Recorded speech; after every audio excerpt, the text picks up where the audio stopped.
Kubu Ganjar respons soal Ketua KPU langgar etik, pendaftaran Prabowo Gibran bisa dibatalkan. Capres nomor urut 03 Ganjar Pranowo merespons putusan DKPP yang menjatuhkan sanksi kepada Ketua KPU Hasyim Asyari. Hasyim dinilai melanggar etik karena menerima pendaftaran Gibran Rakabuming menjadi cawapres di Pilpres 2024. Ganjar lantas mempertanyakan apa yang bisa dibanggakan dari proses demokrasi saat ini. Dilansir dari kompas.com, respons Ganjar itu disampaikan di Bekasi, pada Senin, tanggal 5 Februari tahun 2024. Saat ditemui, politikus PDIP tersebut mengaku terkejut ketika mengetahui DKPP menyatakan KPU melanggar etik pencalonan Gibran. Menurut Ganjar, putusan itu mesti menjadi pembelajaran bagi semua pihak. Ganjar lantas mempertanyakan apa yang bisa dibanggakan dari pemilu 2024 jika MK dan KPU tersandung masalah etik.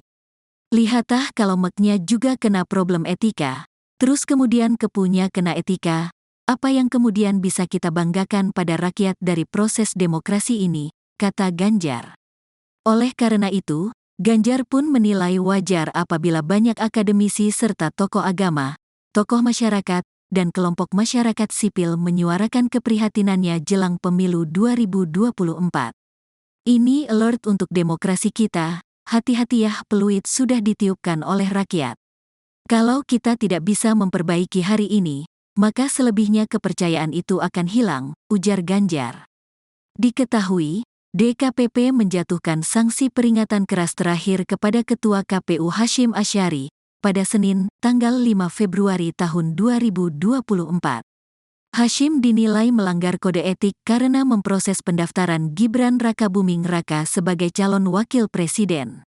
Berdasarkan pertimbangan dan kesimpulan tersebut di atas, memutuskan mengabulkan pengaduan para pengadu untuk sebagian. 2. Menjatuhkan sanksi peringatan keras terakhir kepada Hasyim Asyari selaku Tradu 1 dalam perkara nomor 135/PKE/DKPP/Romawi 12/2023, perkara nomor 135/PKE/DKPP/Romawi 12/2023, perkara nomor 137/PKE/DKPP/Romawi 12/2023, dan perkara nomor 141/PKE/DKPP/Romawi 12/2023 selaku Ketua merangkap anggota Komisi Pemilihan Umum sejak putusan ini dibacakan. 3. Menjatuhkan sanksi peringatan keras kepada Yulianto Sudrajat selaku Tradu 2 dalam perkara nomor 135/PKE/DKPP/Romawi 12/2023, Tradu 5 dalam perkara nomor 137/PKE/DKPP/Romawi 12/2023, dan perkara nomor 141/PKE/DKPP/Romawi 2023. 4. Menjatuhkan sanksi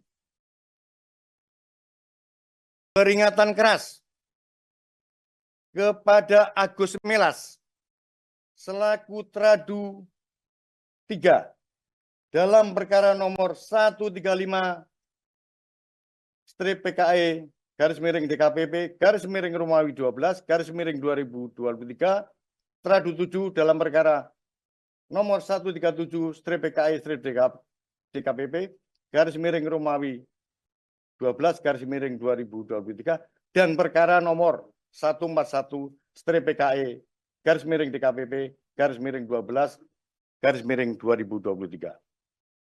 5.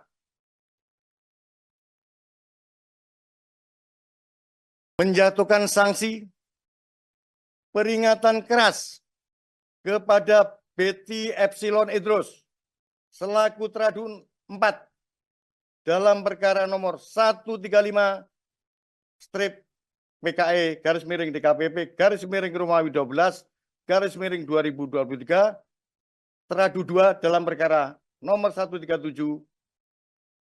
strip PKE garis miring DKPP garis miring Romawi 12 garis miring 2023 dan perkara 141 strip PKE garis miring DKPP garis miring Romawi 12 garis miring 2023 selaku anggota Komisi Pemilihan Umum sejak putusan ini dibacakan. 6. Menjatuhkan sanksi peringatan keras kepada Parsadaan Harahap selaku teradu 5 dalam perkara nomor 135 strip PKE garis miring DKPP garis miring 12 garis miring 2023 teradu 4 dalam perkara nomor 137 strip PKE garis miring DKPP garis miring Romawi 12 garis miring 2023 dan perkara nomor 141 strip PKE garis miring DKPP garis miring Romawi 12 garis miring 2023.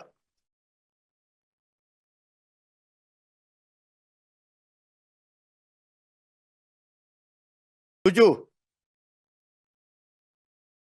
Menjatuhkan sanksi peringatan keras kepada Idam Holik selaku teradu 6 dalam perkara nomor 135 strip PKE garis miring DKPP garis miring Romawi 12 garis miring 2023 perkara nomor 137 strip PKE garis miring DKPP garis miring Romawi 12 garis miring 2023 dan perkara nomor 141 strip PKE garis miring DKPP garis miring Romawi 12 garis miring 2023.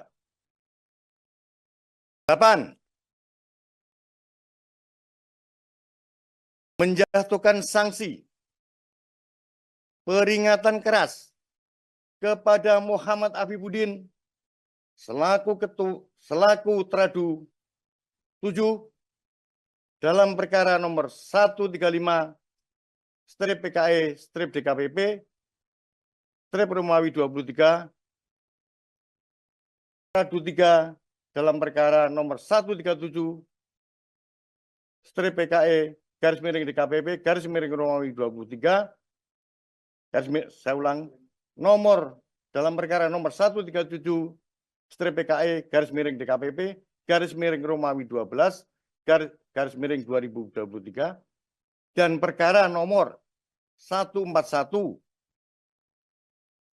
strip PKE garis miring DKPP garis miring Romawi 12 garis miring 2023.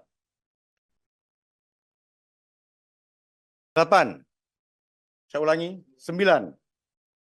Memerintahkan Komisi Pemilihan Umum untuk melaksanakan putusan ini paling lama 7 hari sejak putusan ini dibacakan. 10. Memerintahkan Badan Pengawas Pemilihan Umum untuk mengawasi pelaksanaan putusan ini.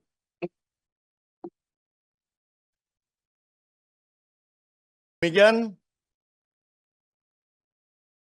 diputuskan dalam rapat pleno oleh 5 anggota Dewan Kehormatan Penyelenggara Pemilu, yakni Hedi Lugito selaku Ketua Merangkap Anggota, J. Kristiadi, Ratna Dewi Pitalolo, Idewa Kadek Wiarsa Rakasandi, Muhammad Tio Aliansah, masing-masing sebagai anggota, pada hari Kamis, tanggal 18 bulan Januari tahun 2024 dan dibacakan dalam sidang kode etik terbuka untuk umum pada hari ini, Senin tanggal 5 bulan Februari tahun 2024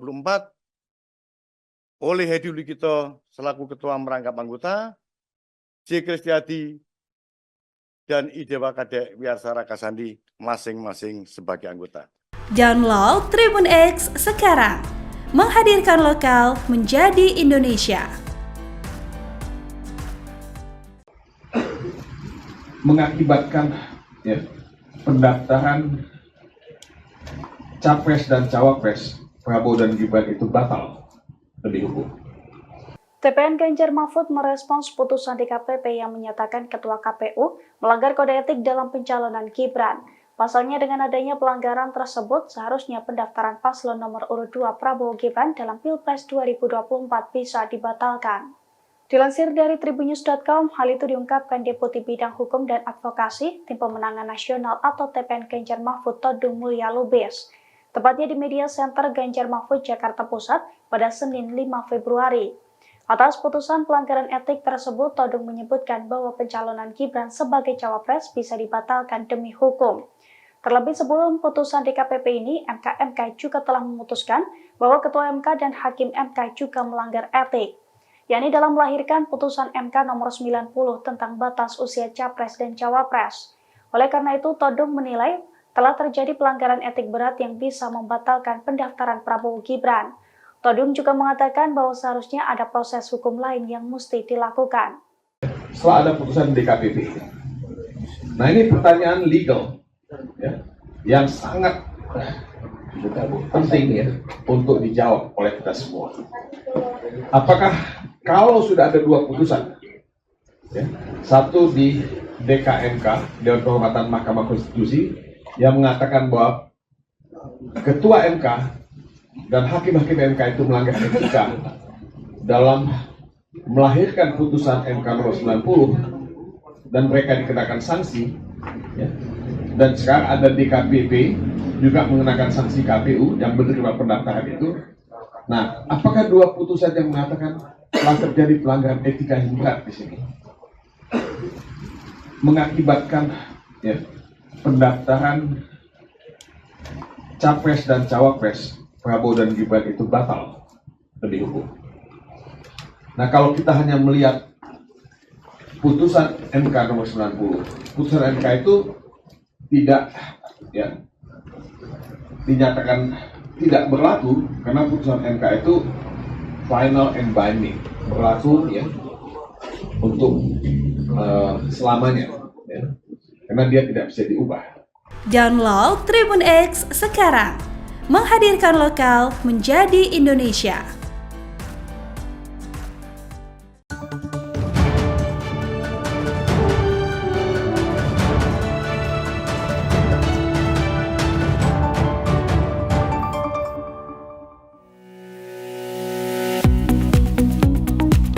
KPU menggelar pendaftaran bakal pasangan calon presiden dan wakil presiden pemilu 2024 pada 19 hingga 25 Oktober 2023.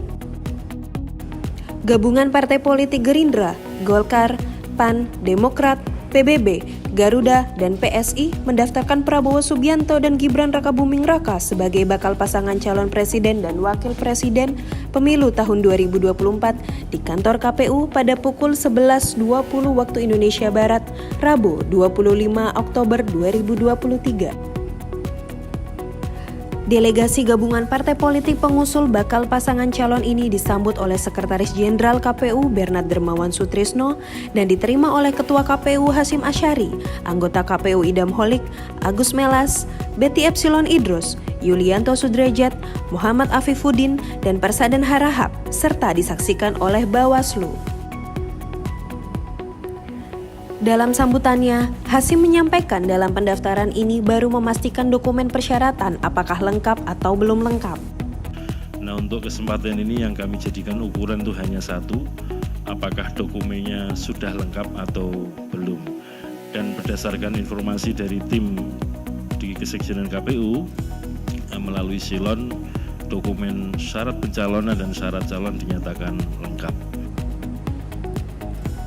Sebelumnya, Ketua Umum Partai Golkar, Erlangga Hartarto, memberikan sambutan dalam kesempatan ini.